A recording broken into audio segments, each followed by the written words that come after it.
Bienvenidos a la presentación de la clase de Ven Sígueme de esta semana titulada El valor de las almas es grande, que comprende las secciones 18 y 19 de Doctrina y Convenios.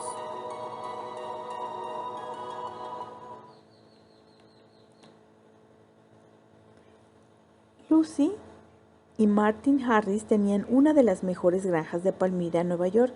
Les había tomado años adquirirla y les había permitido criar a su familia y les había dado un buen estatus en la comunidad. Pero en 1829 llegó a ser evidente que el Libro de Mormón solo se podría publicar si Martin hipotecaba su granja para pagar al impresor. En algún momento dado todos afrontamos preguntas similares a las que Martin pudo haber afrontado. ¿Qué valor tiene para mí el Evangelio de Jesucristo? ¿Qué valor le doy a las cosas? El primer tema que vamos a ver es el valor de las almas es grande a la vista de Dios. En el contexto histórico de esta sección, de la sección 18, estamos en que José Smith y Oliverio Cowdery ya terminaron de traducir el Libro de Mormón, las planchas de oro, y entonces es necesaria su impresión y publicación. Para hacer esto, José Smith, habiendo aprendido del suceso que había pasado con Martin Harris, le pide a Oliver Cowdery que pueda hacer un manuscrito idéntico, una copia para poder llevar al impresor y que sea la copia la que se trabaje en la imprenta. De manera que Oliver Cowdery realiza este trabajo de copiado. Y él menciona que durante estos días él fue lleno del Espíritu Santo. Sus palabras, sus cartas empezaron a cambiar y estaban llenas del lenguaje con el que el Salvador hablaba en el Libro de Mormón. Es en esta época en la que se recibe la sección 18 de Doctrina y Convenios, que fue dada a Oliver Cowdery y a David Whitmer.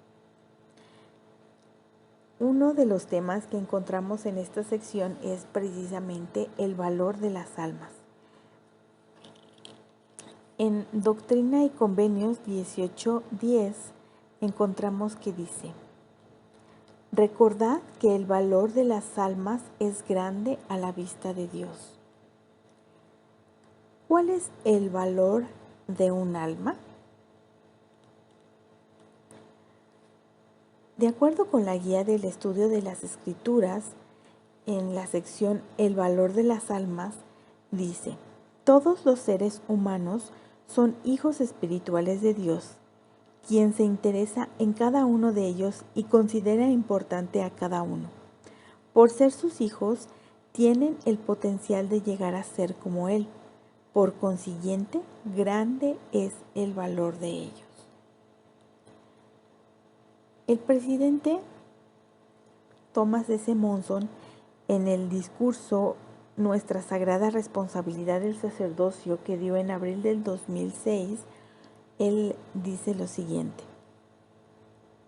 Él platica la experiencia de haber asistido a una conferencia junto con un antiguo presidente de Estaca y dice, citó partes de Doctrina y Convenios, incluso la sección 18 que habla del valor de un alma y de que debemos trabajar todos nuestros días para llevar almas al Señor.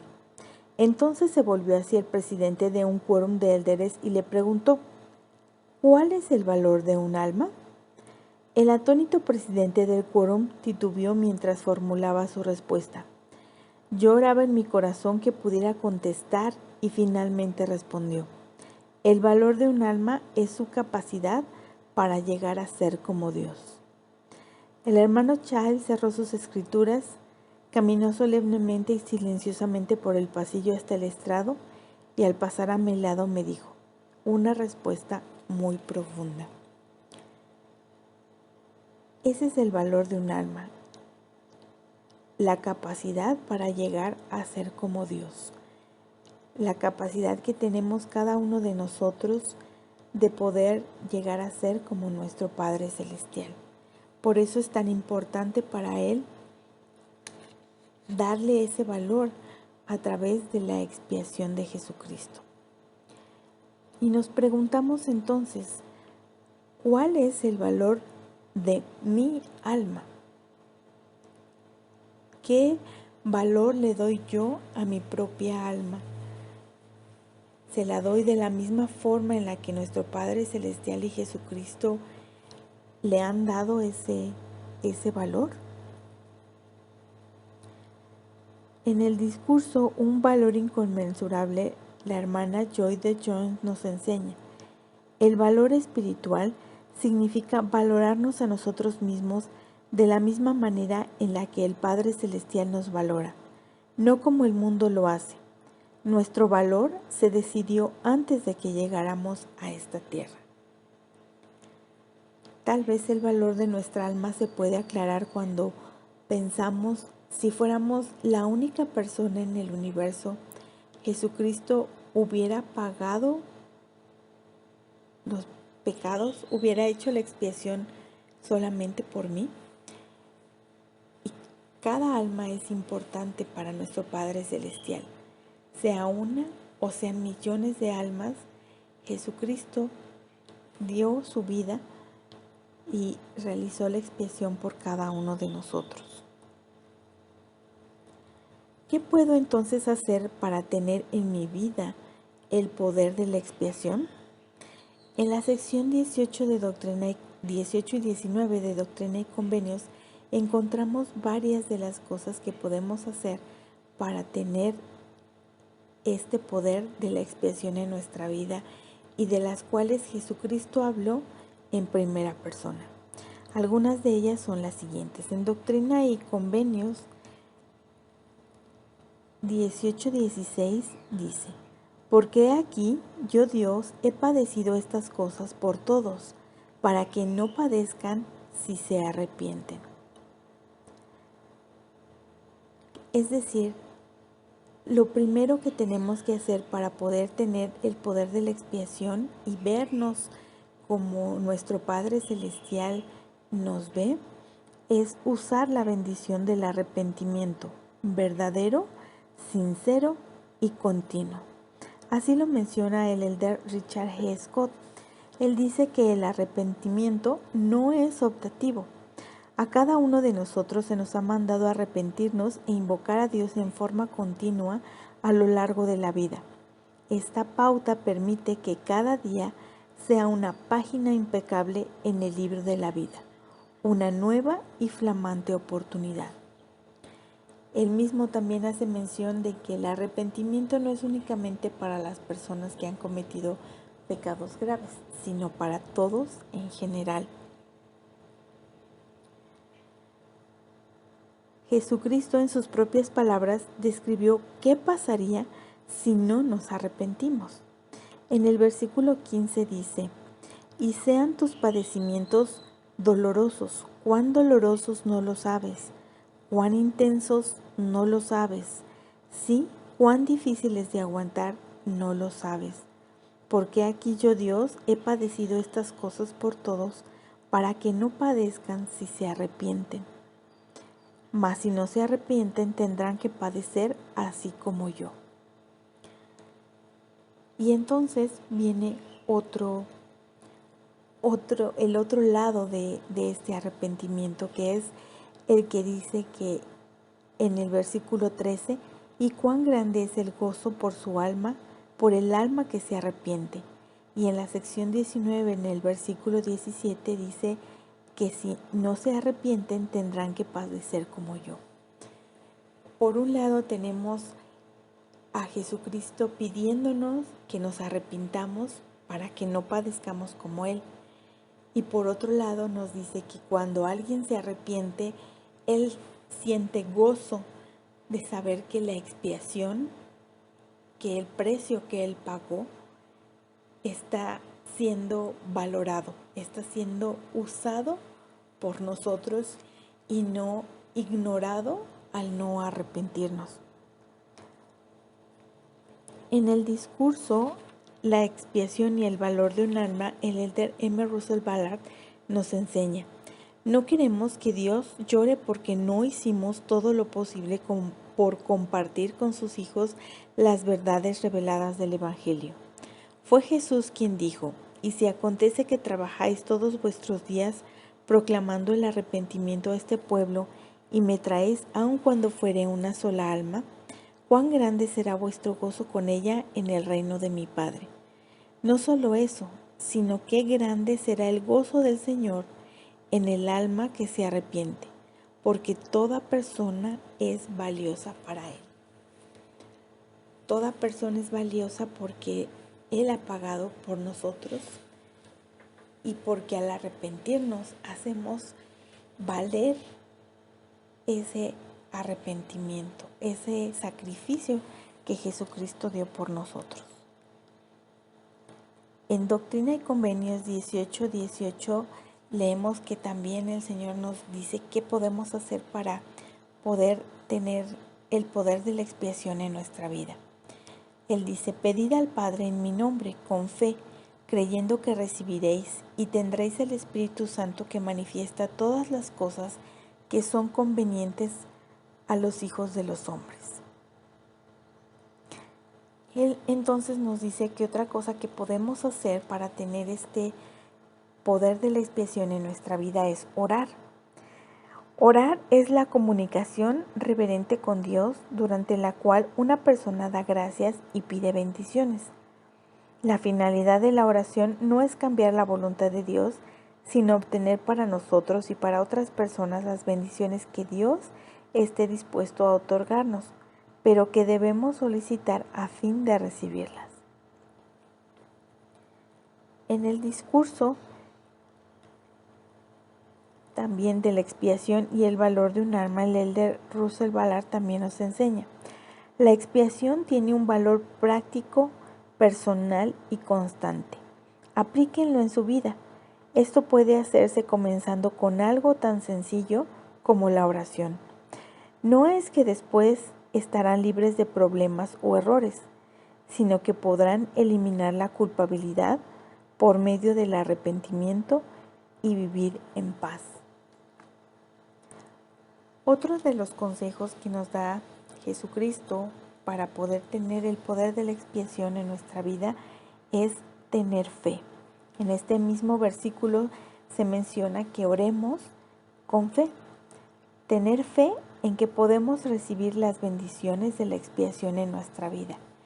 Creer que realmente Jesucristo nos conoce nuestros sufrimientos y pagó por nuestros pecados.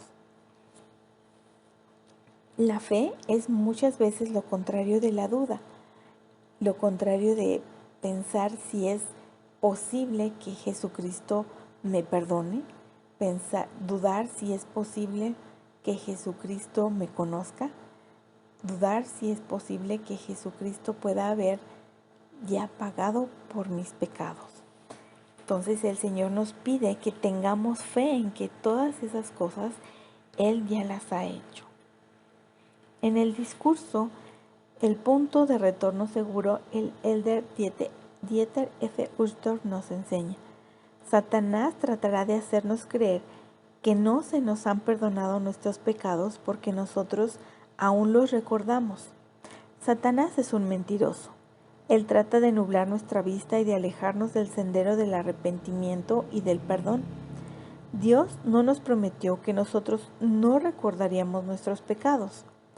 El hacerlo, recordarlo, nos ayudará a evitar que volvamos a cometer los mismos errores.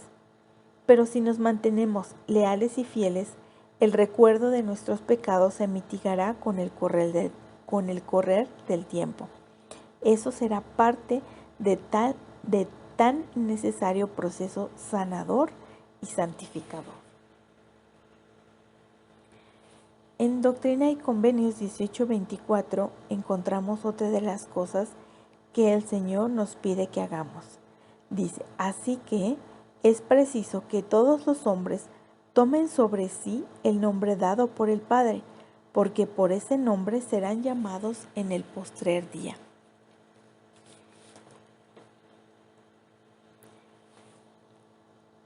Él nos pide entonces que tomemos sobre nosotros el nombre de Cristo. A lo largo de la sección 18 hay al menos 10 referencias a tomar o usar el nombre de Jesucristo. Estas son: en el versículo 21, tomad sobre vosotros el nombre de Cristo. En el versículo 22, y se bauticen en mi nombre. En el versículo 23, he aquí, Jesucristo es el nombre dado por el Padre y no hay otro nombre dado. En el versículo 24, es preciso que todos los hombres tomen sobre sí el nombre dado por el Padre, porque por ese nombre serán llamados en el postrer día. En el versículo 25, y si no saben el nombre por el cual son llamados, no hay lugar para ellos.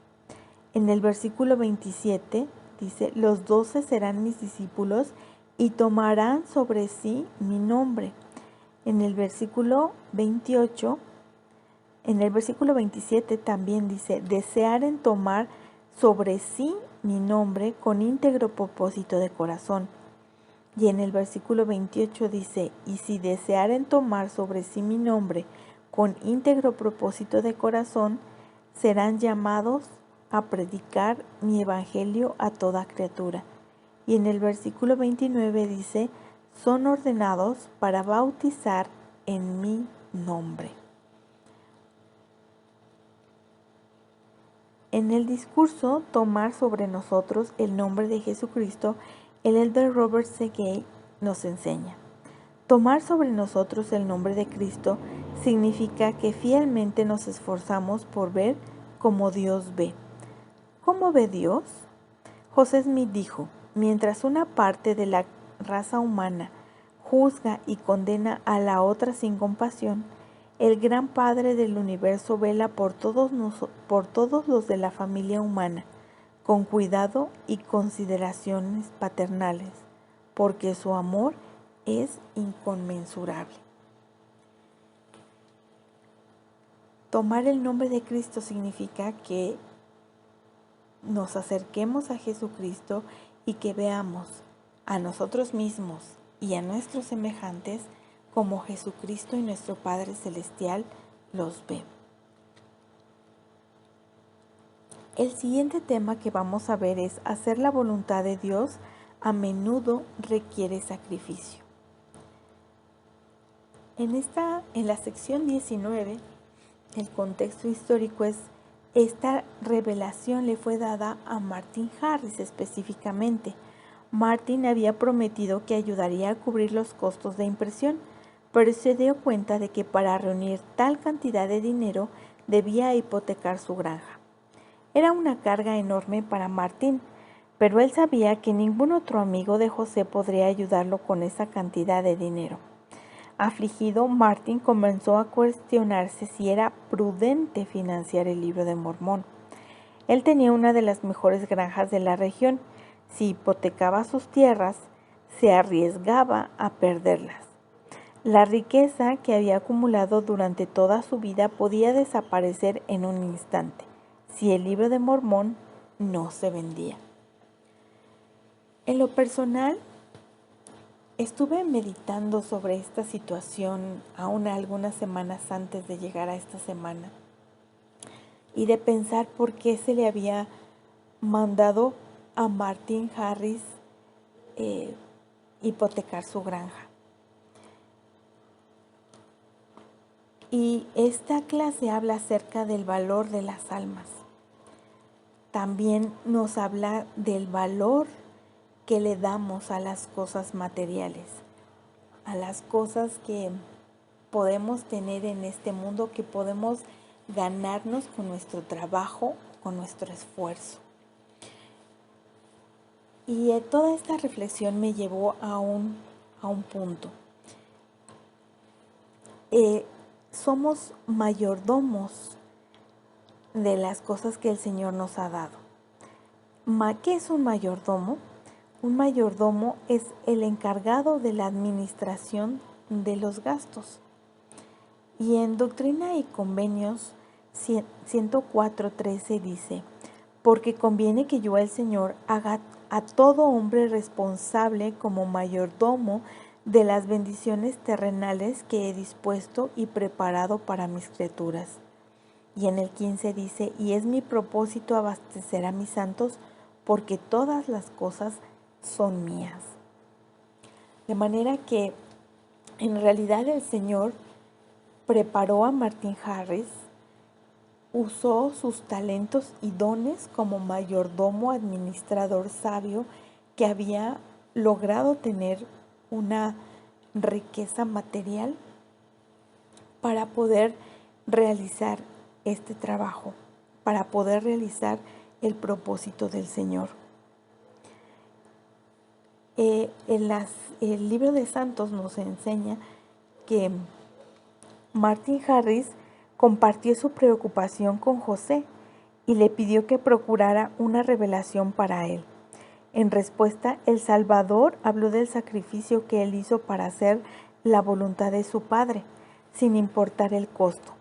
Él describió su sufrimiento supremo al pagar el precio por el pecado a fin de que todos puedan arrepentirse y ser perdonados. Y luego mandó a Martin que sacrificara sus propios intereses para llevar a cabo el plan de Dios. Aun cuando Martin Harris había trabajado durante su vida y había logrado estas bendiciones materiales,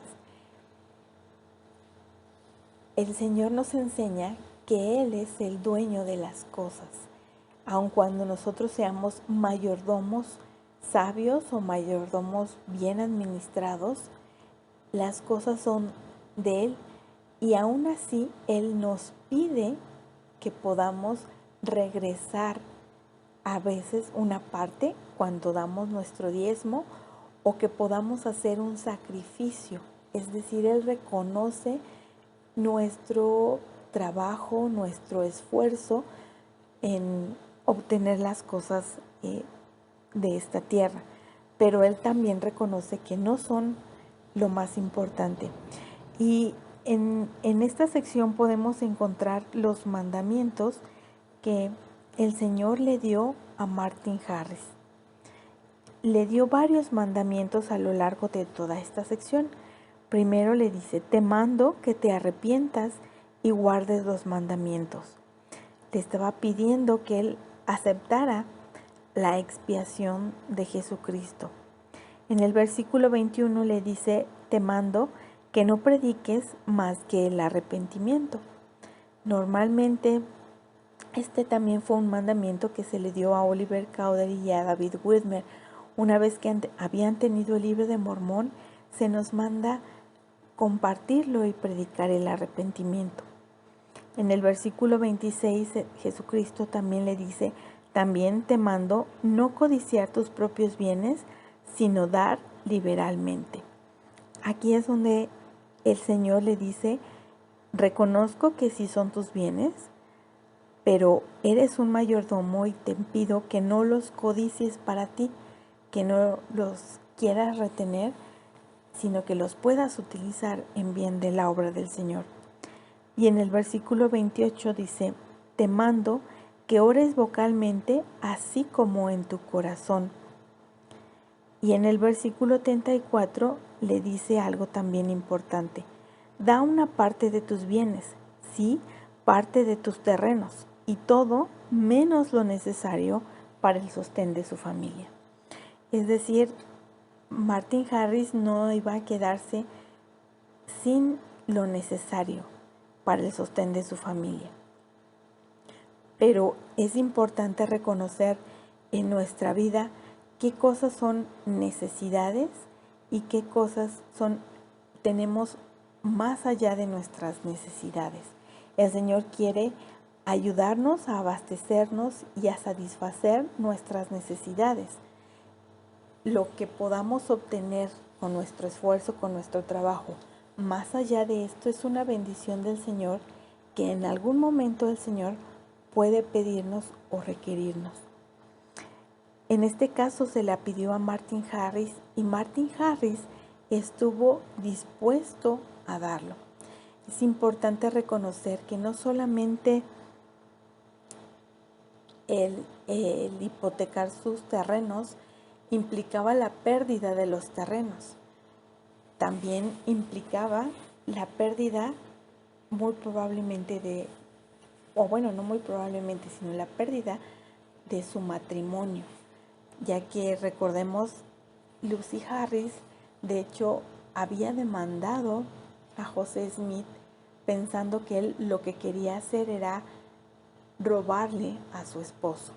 Es decir, desde el punto de vista material o de este mundo, José Smith quería timar o defraudar a Martin Harris. Esos eran los sentimientos que Satanás había puesto en el corazón de Lucy Harris para que él finalmente demandara a José Smith y llamara a su propio esposo como testigo para enseñar que José Smith quería robarles. Sin embargo, si lo vemos desde la perspectiva del Señor, el Señor había preparado esta riqueza material para poder ayudar en la obra del Señor. Y realmente Martin Harris hizo un sacrificio material y también un sacrificio de perder a su esposa. La historia nos dice que finalmente ellos se divorciaron por la diferencia de opiniones sobre la ayuda que Martin Harris le estaba proporcionando a José Smith. Y fue un sacrificio extremadamente, creo yo, grande, el cual ahora, después de que podemos tener en nuestras manos y de muchas maneras el libro de Mormón, compartirlo es un sacrificio realmente grande el que hizo él por la obra del Señor. Y sin embargo, el Señor Jesucristo también le prometió bendiciones a Martin Harris. 2 bendiciones que hablan mucho acerca de lo que el Señor nos puede dar a nosotros también cuando sacrificamos algo. En el versículo 23 dice: aprende de mí, aprende del sacrificio que yo estoy haciendo y también haz el sacrificio y escucha mis palabras. Camina en la mansedumbre de mi espíritu y en mí tendrás paz. Una de las mayores dones o regalos que podemos recibir es la paz interior o la paz personal. Y en el versículo 38 dice: ora siempre y derramaré mi espíritu sobre ti, y grande será tu bendición. Sí, más grande que si lograras los tesoros de la tierra y corrupción en la medida correspondiente. El elder Robert C. Gay también nos enseña en su discurso qué recompensa dará el hombre por su alma. Él nos dice: ¿qué dará el hombre a cambio de su alma? Satanás desearía que vendiéramos nuestra vida por las golosinas y los campeonatos de este mundo. El Salvador, sin embargo, nos llama sin precio para que cambiemos nuestros pecados, para tomar sobre nosotros su imagen y que la llevemos al corazón de aquellos que estén a nuestro alcance. Por ello, podemos recibir todo lo que Dios tiene, que se nos dice que es más grande que todos los tesoros combinados de la tierra. ¿Se imaginan? Y hasta aquí llegamos con la presentación de esta clase. Si tienen algún comentario o alguna otra enseñanza que quieran compartir, lo pueden hacer en los comentarios de este video. Recuerden que pueden descargar esta presentación en PDF o verla a través de Google Slide en la caja de información de este video. Gracias.